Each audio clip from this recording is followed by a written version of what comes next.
Hello दोस्तों, क्या हाल है आप सभी के। आई होप आप सभी लोग बहुत ही बढ़िया होंगे। दोस्तों, आज हम बात करने वाले एक ऐसे इंपॉर्टेंट फॉर्म के बारे में, टैक्स फॉर्म के बारे में, जिसको अगर आपने इग्नोर किया तो आपकी इनकम रिड्यूस हो सकती है, कट हो सकती है, काफी हद तक कट हो सकती है। तो दोस्तों, बिल्कुल हम आज बात करने वाले हैं यूएस टैक्स फॉर्म के बारे में। चाहे आप एक यूट्यूबर हो, चाहे आप वेबसाइट के थ्रू मनी अर्न करते हो, बेसिकली ये रिलेट करता है गूगल एडसेंस के ऊपर। जी हाँ, बिल्कुल। गूगल एडसेंस एक ऐसा प्लेटफॉर्म है जिसके थ्रू एक कोई यूट्यूबर है, चाहे कोई वेबसाइट के थ्रू ब्लॉगर है ना, जो वेबसाइट के थ्रू जो ब्लॉग्स लिख के मनी अर्न करता है एडवर्टीजमेंट्स के थ्रू, है ना। तो गूगल एडसेंस के थ्रू ही वो लोग क्या करते हैं, अप्लाई करते हैं। तो अगर आप एक क्रिएटर हो तो आप बिल्कुल अच्छी तरीके से जानते होगे गूगल एडसेंस का क्या रोल होता है एक पेमेंट के दौरान, एक पेमेंट की जर्नी के दौरान, अर्निंग की जर्नी के दौरान। सबसे पहले ये समझ लो, टैक्स इन्फॉर्मेशन, जो यूएस टैक्स इन्फॉर्मेशन है, ये एक ऐसा फॉर्म है जो सारे क्रिएटर्स के लिए कंपलसरी होता है। नो मैटर आप इंडिया में हो या आप यूएस में हो। यूएस का है बेसिकली टैक्स इन्फॉर्मेशन का फॉर्म है, टैक्स इन्फो वाला फॉर्म। लेकिन अगर आप इंडियन यूट्यूबर हो या इंडियन ब्लॉगर हो, है ना, फिर भी आपको ये फॉर्म भरना जरूरी है, वरना आपकी इनकम रिड्यूस हो जाएगी, कट हो जाएगी। तो दोस्तों, चलिए प्रैक्टिकल सेशन स्टार्ट करते हैं और सीखते हैं कि किस तरीके से हम यूएस के टैक्स इन्फो के फॉर्म को सही तरीके से सही ऑप्शंस के साथ फिल करें, ताकि हमारा भी जो पेमेंट है उसमें, या हमारा भी जो अमाउंट है जो हम अर्न कर रहे थे मेहनत के साथ, उसमें ज्यादा इंपैक्ट ना आए। चलिए दोस्तों, स्टार्ट करते हैं। तो दोस्तों, सबसे पहले हम गूगल पे गए और गूगल एडसेंस हमने टाइप कर लिया, और जो पहला ऑप्शन है साइन इन, हमने गूगल एडसेंस के अकाउंट में कर लिया है। अब यहाँ से दोस्तों हम पेमेंट इन्फो वाले सेक्शन में जाते हैं, पेमेंट इन्फो में क्लिक करते हैं। अब इसके बाद हम यहाँ मैनेज सेटिंग में चले जाएंगे। अब उसके बाद देखिए दोस्तों, यहाँ पे ना आपको लास्ट में मिलेगा यूएस टैक्स इन्फो का form, United states tax info लिखा हुआ है ना। यहाँ पे एडिट वाले पेंसिल पे क्लिक कीजिए और मैनेज टैक्स इन्फो पे क्लिक कर लीजिए। अब यहाँ एड टैक्स इन्फो पे आपने क्लिक किया और स्टार्ट फॉर्म पे क्लिक कर दिया। अब यहाँ पे आप पे दोबारा ये गूगल एडसेंस का आईडी पासवर्ड मांगेगा, तो यहाँ पे आईडी पासवर्ड आप डाल देना दोबारा, कोई प्रॉब्लम नहीं है। नेक्स्ट कर देंगे। उसके बाद यहाँ पे ना आप इंडिविजुअल टाइप ऑफ अकाउंट है, तो वहां पे इंडिविजुअल पे क्लिक करना आप, ठीक है। इंडिविजुअल पे क्लिक करने के बाद आप क्या यूएस के सिटीजन हो तो नो कर देना यहाँ पे, और अगर हो तो यस कर देना। अब यहाँ पे दोस्तों सबसे इंपॉर्टेंट आता है ये select W8 tax form type, है ना। तो यहाँ पे आप नॉन यूएस इंडिविजुअल्स हो, है ना, टैक्स क्लेम जो कर रहे हो, तो आप पहला ऑप्शन क्लिक कीजिए W8BN वाला फॉर्म। और यहाँ पे अपने आप आइडेंटिटी भरो, इंडिविजुअल नाम भरो, अपना लीगल नेम भरना जो आपके अकाउंट में है, लीगल नेम है ना, आपके पैन कार्ड में जो नाम है ना, लीगल नाम भरना। एड्रेस भर लो अपना, यहाँ पे आप पूरा सिटी, पिन कोड, ये सब भर लो। मेलिंग एड्रेस और परमानेंट सेम है तो उसमें चेक बॉक्स पे क्लिक कर लेना, और सेम ही एड्रेस आ जाएगा आपका दोनों जगह पे, है ना, और नेक्स्ट कर लेना। उसके बाद यहाँ yes I am eligible for a reduced without with holding rate, यहाँ पे क्लिक करके चेक बॉक्स पे टिक कर लो और इंडिया सेलेक्ट कर लो।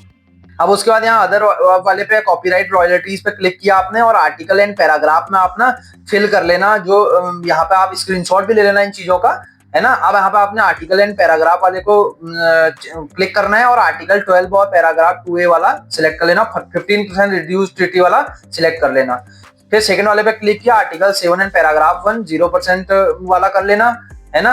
फिर क्लिक चेकबॉक्स टिक, फिर चेकबॉक्स टिक करना है मोशन वाला, फिर आर्टिकल 12 वाला कर लेना है, ठीक है। और 15% रिड्यूस ड्यूटी, ये तीनों एक बार आप देख लो, स्क्रीनशॉट भी ले लो और नेक्स्ट कर दो। उसके बाद यहाँ पे आपको activities and services performed in US वाले में नो कर देना है ना, क्योंकि आप क्या हो, आप तो इंडिया में हो। अगर आप इंडिया से बाहर यूएस में करो तो यस करना है, वरना आपको क्या कर देना है, नो, और यहाँ चेक बॉक्स पे आपने क्लिक कर देना है और नेक्स्ट कर देना है। उसके बाद दोस्तों यहाँ टैक्स रिपोर्टिंग का ऑप्शन पूछेगा आपसे, गो पेपरलेस रिकमेंड कर रहा है ये, है ना। तो आप गो पेपरलेस वाले पे क्लिक कर देना, बाय मेल, या नीचे वाले पे आप मेलिंग पे भी कर सकते हो अगर आपको बाय मेल, बाय पोस्ट चाहिए वो डॉक्यूमेंट टैक्स वाले, ठीक है। वैसे पेपरलेस ही कर लेना, क्योंकि वो आपके ईमेल के थ्रू आ जाएंगे, सॉफ्ट कॉपी तो बढ़िया रहेगा आपके लिए, आसानी रहेगी, है ना। तो गो पेपरलेस वाले पे आपने क्लिक कर लेना है, और उसके बाद आपको यहाँ पे I accept paperless delivery agreement पे क्लिक करना है और नेक्स्ट कर लेना है। अब पढ़ना चाहो आप इसको पढ़ सकते हो एक बार। और नेक्स्ट करने के बाद आपका ये फॉर्म लगभग फिल हो चुका है दोस्तों। आई कंफर्म करना है आपको। उसके बाद आपको यहाँ पे क्या चला जाना, अंडर पेनल्टीज और प्रेजुरी वाले पे क्लिक मार देना है, फिर आई सर्टिफाई पे क्लिक करना है, और यहाँ पे डेट 2020 वाली अगर डली होगी या जो भी डली होगी उसको ऐसे ही छोड़ देना। अगर करंट डालना चाहते हो करंट डेट भी डाल सकते हो, और ना ऐसे ही छोड़ देना, कोई प्रॉब्लम की बात नहीं है, है ना। उसके बाद yes I am the beneficial owner वाले पे क्लिक करना है आपको, ऑप्शन पे आपका नाम आ जाएगा, उसका सबमिट कर देना है आपको। तो दोस्तों, अगर यहाँ पे आप देखेंगे कि आपके सामने एक पॉपअप आ रहा होगा, है ना, हो सकता है बहुत लोगों के उसमें नहीं भी आएगा। अगर आपका अकाउंट का नाम, जो आपका ईमेल आईडी में जो अकाउंट है, गूगल एडसेंस का जो अकाउंट आपने बना रखा है, उसमें नाम और लीगल नेम सेम है, ठीक है ना, अकाउंट का नाम सेम है और जो आपने यहाँ फिल किया सेम है, तब तो ये नहीं पूछेगा, वरना अगर ये डिफर करता है, बहुत सारे लोग क्या करते हैं अपने वो जो यूट्यूब का चैनल है या फिर वेबसाइट का जो नाम है उसी का नाम रखते हैं ना, ईमेल आईडी उसी के नाम पे बनाते हैं। तो वहां पे ये बोलेगा कि आपने तो नाम अभी लीगल दूसरा दिया था, यहाँ पे डिफर कर रहा है। तो यहाँ पे बोलता है कि मुझे वेरिफिकेशन के लिए क्या करो, कुछ डॉक्यूमेंट दो अपना। तो देखिए डॉक्यूमेंट के टाइप यहाँ लिखे हुए हैं, driving licence, passport, taxpayer certificate, इनमें से कुछ भी आप दे सकते हो। पैन कार्ड दे दो अपना, कोई सबसे सेफ है पैन कार्ड, पैन कार्ड भी आप दे सकते हो, कोई प्रॉब्लम की बात नहीं है। डीएल है आपका ड्राइविंग लाइसेंस, बहुत बढ़िया, ड्राइविंग लाइसेंस दे दो ताकि आपका नाम वहां से मैच कर लेगा। यहाँ से आपने डॉक्यूमेंट क्या कर लेना है, अपलोड कर लेना है। अब ये चला गया आपके रिव्यू के अंदर, ठीक है।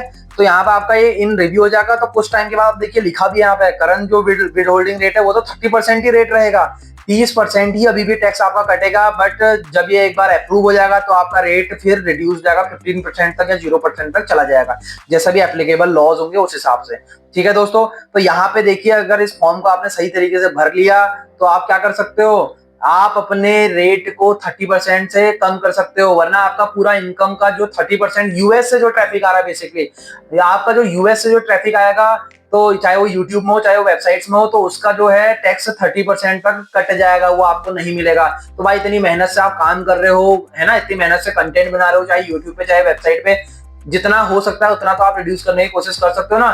तो इन ऑप्शंस के साथ अपना फॉर्म अप्रूव करवाओ, उसके बाद सही डॉक्यूमेंट प्रोवाइड कराओ जो मांग रहा है, उसके बाद फिर आपका ये रेट रिड्यूस हो जाएगा और आपकी इनकम भी बढ़ जाएगी, इंक्रीज हो जाएगी बेसिकली।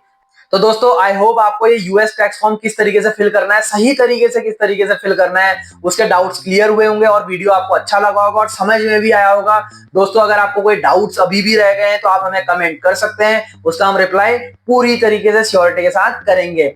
दोस्तों आपके और भी जो क्रिएटर फ्रेंड्स हैं जिन जो गूगल एडसेंस के थ्रू मोनेटाइज करा रहे हैं, चाहे अपने यूट्यूब के चैनल को चाहे फिर अपनी वेबसाइट को करा रहे हैं, उनको भी आप ये वीडियो शेयर कर सकते हो ताकि उनकी भी हेल्प हो सके। तो दोस्तों आई होप आपको सारी चीजें समझ में आई। वीडियो को लाइक नहीं किया लाइक कर दीजिए, चैनल को सब्सक्राइब नहीं किया तो सब्सक्राइब कर दीजिए और ज्यादा से ज्यादा शेयर कर दीजिए। तो दोस्तों चलिए मिलते हैं अगली वीडियो में, तब तक के लिए सीखते रहिए, बढ़ते रहिए और अपनी स्किल्स को एनहांस करते रहिए।